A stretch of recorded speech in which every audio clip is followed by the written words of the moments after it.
It was supposed to be my birthday dinner. 30 years old, a milestone. I had spent the morning picking out the dress he once told me was his favorite, the one he said made me look like the woman he first fell in love with. I even curled my hair, sprayed on the perfume he bought me years ago when money was tighter, but his attention was endless. That was how I wanted to show up to our evening, ready to remind us both of the life we had built. At 3 in the afternoon, he called. "Heather, something came up at work. Last-minute trip. Don't be mad. I'll make it up to you when I get back." The words were rehearsed, clipped, like he'd practiced them in front of a mirror. I didn't yell, didn't cry. My silence was enough to make him hang up quickly. But as I stood there staring at my phone, a cold certainty flooded me. He wasn't working late. He wasn't flying out for a business trip. I knew exactly where he was going. 2 weeks earlier, his credit card had pinged my phone with an alert. A charge at the Marriott downtown. 2 nights, champagne added. When I asked him, he said it was a client he booked for. Sometimes they comp it through me, babe. Nothing weird. He smiled too fast when he said it. He didn't know I'd checked the dates. One of those nights was when he'd told me he was stuck in traffic until nearly midnight. So that afternoon, I didn't sit at home waiting. I called a car, took the 40-minute ride into downtown Houston, and walked straight into the lobby of that Marriott. The air smelled of polished wood and expensive cologne. Businessmen in suits shuffled by, a few women in evening dresses dragging their rolling suitcases. I took a seat on one of the velvet lobby chairs facing the elevator, legs crossed, hands folded neatly over my purse. My heart hammered in my chest, but my face was stone. If he thought he could humiliate me in secret, he was about to learn what it felt like to be exposed. I didn't wait long. The elevator chimed. When the doors slid open, I saw him. My husband. My hard-working partner. He stepped out, adjusting his tie, and right behind him floated a woman half a head shorter than me, blonde hair spilling down her shoulders, laughing at something he whispered. She clutched his arm like she'd already claimed him. Her outfit left nothing to the imagination. My throat tightened, but I forced myself to stay seated until they crossed the lobby. Then I stood. "Heath?" His name slipped out of her mouth first, confused. My husband froze. His hand dropped from her waist. The blood drained from his face. I didn't raise my voice. I didn't need to. "Going on a business trip, huh?" Heads turned. The receptionist behind the counter went stiff. A man checking in with his teenage son stopped mid-sentence. Even the bartender at the lounge leaned forward, sensing the scene. "Heather," my husband stammered, trying to force a grin that came out crooked. "What are you doing here?" "What am I doing here?" I stepped closer, my heels echoing across the marble. "It's my birthday. I was waiting for you at home, remember? Dinner, plans, a husband who gives a damn. But you? You're here with—" I looked her up and down, letting my silence finish the sentence. The woman's face turned red, but she didn't let go of his arm. "You don't have to do this here," she hissed under her breath, but everyone heard. "Yes," I said sharply.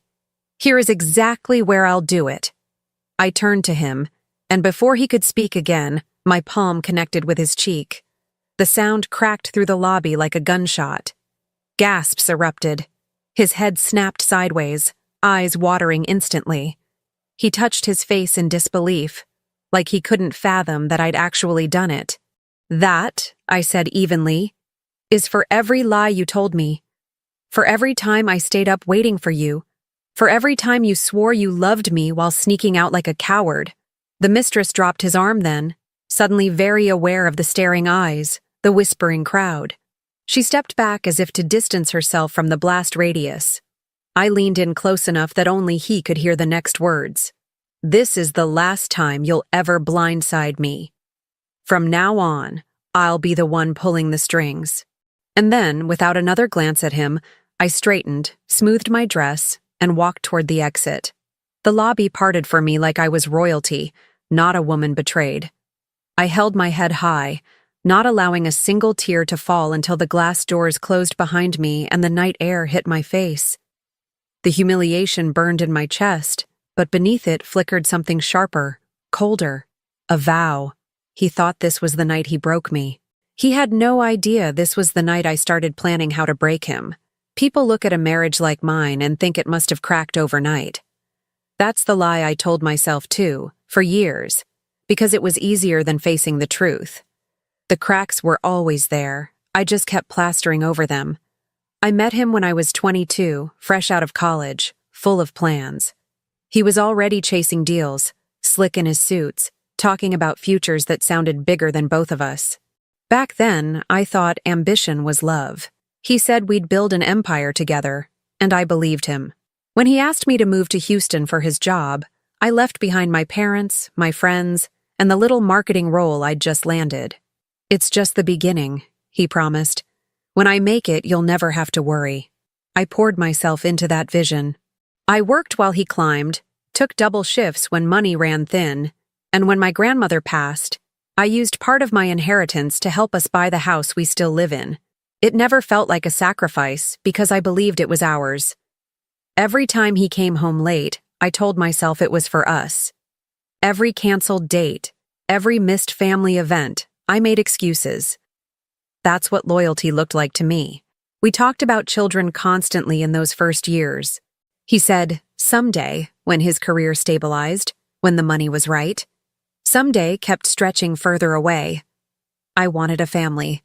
He wanted freedom. That was the first time I noticed the distance between what we said we valued and what he actually chose. The warning signs were there. Late-night text messages he swore were from clients. A perfume scent on his shirt that wasn't mine. Business trips that always fell on weekends, birthdays, or anniversaries. But I silenced the voice in my head, convinced myself that doubting him made me ungrateful. I carried the weight of his ambition so he could fly. Still, there were moments when truth clawed its way out.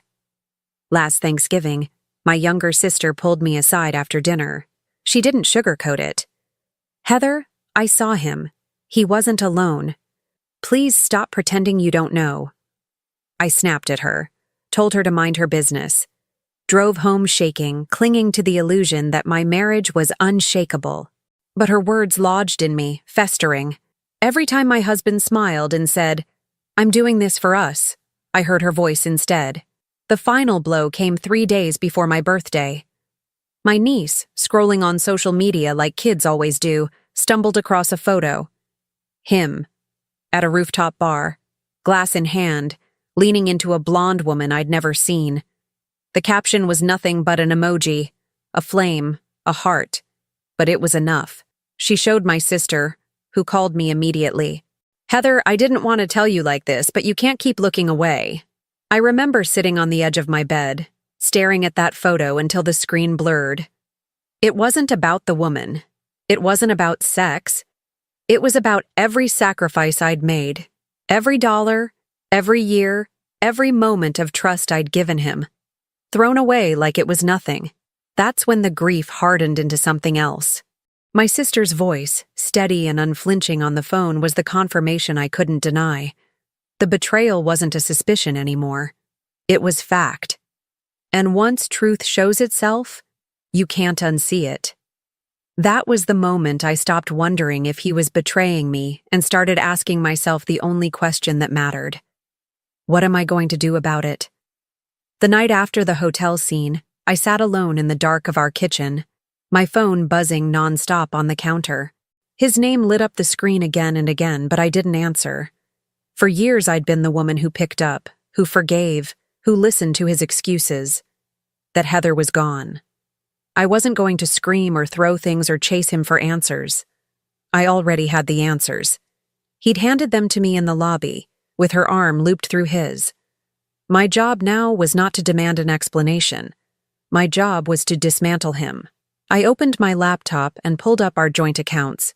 For the first time in years, I didn't just glance at the balance. I combed through every charge, hotel stays, restaurant bills, a jewelry purchase I'd never seen.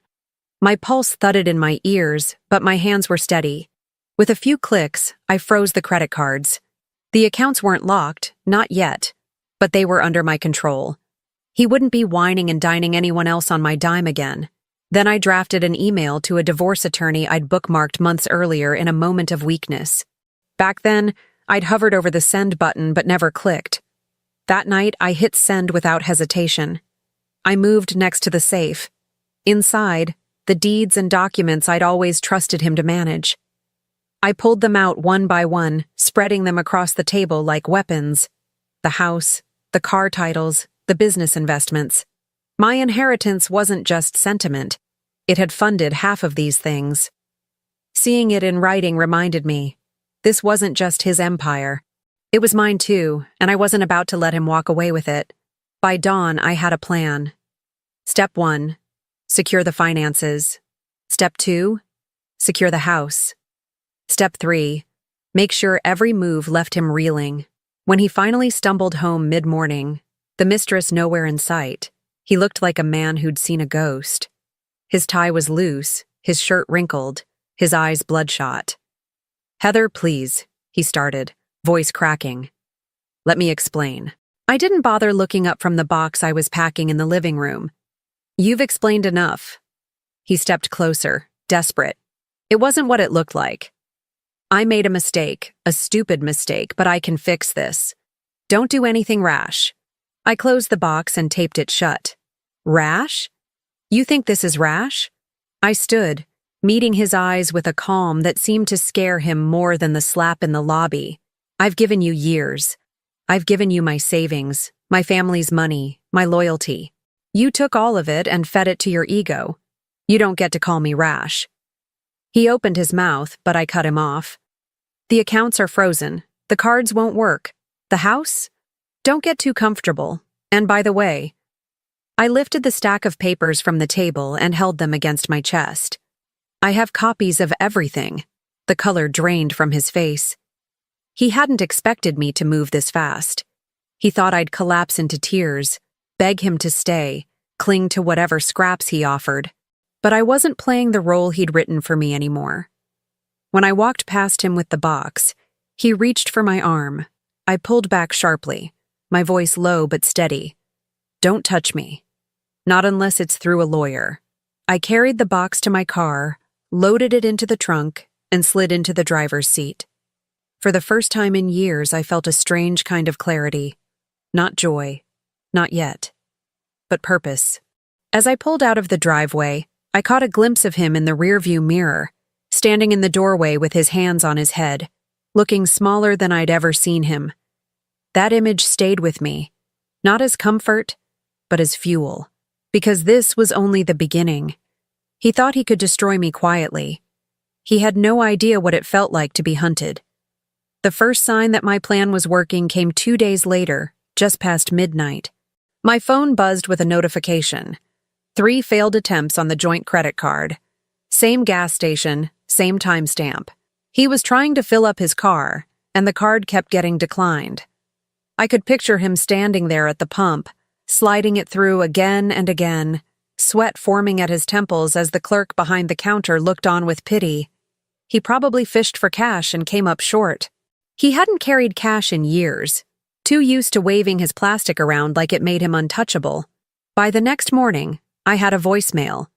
His voice was sharp, clipped. "Heather, this has gone too far. You can't just cut me off like this. We need to talk. Call me back." I didn't. Instead, I opened my laptop and watched as the balance in the checking account held firm under my control. I let the silence stretch. Word travels fast in our circle. Within a week, I got a text from a mutual friend, someone who had always been more his ally than mine. "Is everything okay? He looked rattled at lunch yesterday." I didn't reply. Let him sweat while people whispered. Let the story build without me lifting a finger. And sweat he did. One night, I came home to pick up more things. He was pacing the kitchen, his phone pressed to his ear, his voice low but urgent. I stood in the doorway and listened. "No, listen, I'll get the funds. This is just temporary. My wife, she's being difficult, but I'll handle it." I cleared my throat, and he froze mid-sentence. His head whipped around, eyes wide. I didn't say a word, just set my keys down, picked up the box I came for, and walked right past him. The silence I carried into every room cut deeper than any fight ever could. The mistress wasn't faring much better. A friend of mine from work spotted her at brunch with two girlfriends. They weren't leaning in with interest or envy. They were side-eyeing, whispering, shaking their heads. My friend said she looked miserable, stabbing at her salad while everyone else laughed at something she wasn't part of. It turns out sleeping with a married man doesn't earn you applause in Houston. And his family, they'd noticed too. His younger brother, someone who used to idolize him, showed up at my door one evening. "Heather," he said awkwardly, hands shoved in his pockets. "I don't know what's going on, but he looks like hell. Whatever he did, I'm not blind. I just wanted you to know you've got people on your side." That hit harder than I expected. For years, I thought they all saw me as the outsider, the girl who tagged along on his rise. But now, the tide was shifting. He wasn't the golden son anymore. He was the man who couldn't even keep his life together. And then came his first desperate attempt to reach me in person. I was leaving the grocery store, pushing a cart toward my car, when he appeared from nowhere. No suit this time. Just jeans, wrinkled shirt, and the kind of unshaven face I hadn't seen since college.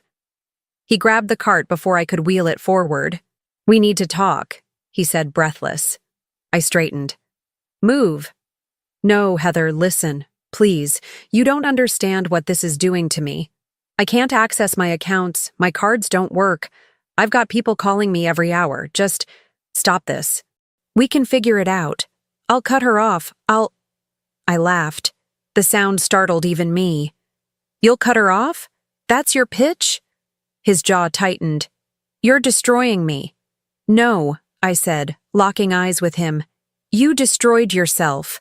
I'm just making sure the wreckage lands where it belongs." He let go of the cart like it burned him.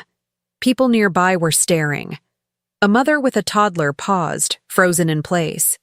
A man with bags in hand raised his eyebrows. The humiliation washed over him in real time.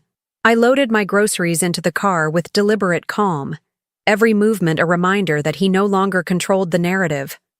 When I shut the trunk and turned back, he was still standing there, deflated, like a balloon losing air. That was the moment I realized he wasn't just losing money or reputation. He was losing the script of his life, the one where he was always the hero, always the one in charge, always the man people looked up to. Now, for the first time, he was the one everyone pitied. Driving away, I caught a glimpse of him in my rearview mirror, shoulders slumped, staring at the asphalt like it could give him answers. I almost felt sorry for him. Almost. But pity doesn't build justice. Consequences do. And this was only the opening act. I didn't plan it. Not exactly. But sometimes life hands you the perfect stage. His mother invited me to Sunday dinner, the one she still insisted on hosting every few weeks. Normally I would have declined, too raw, too soon, but something in her voice made me pause. "Heather," she said quietly, "come, please. It's time." So I went.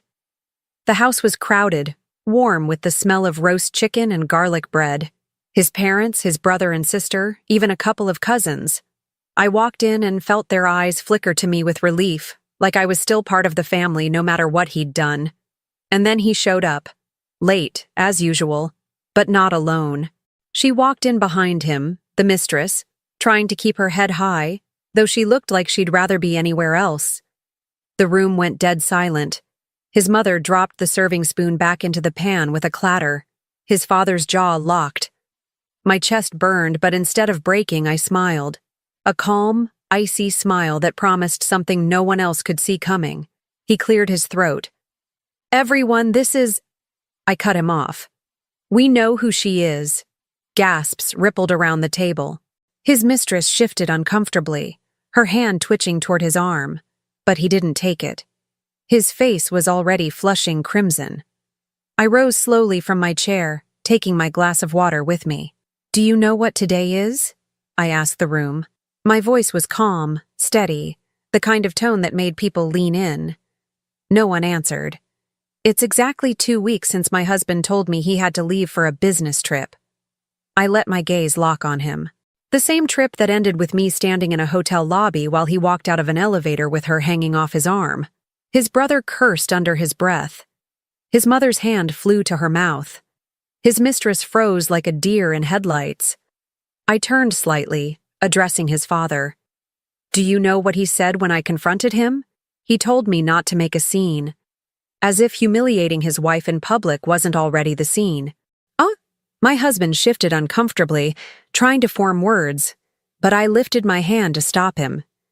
The power of silence was mine now.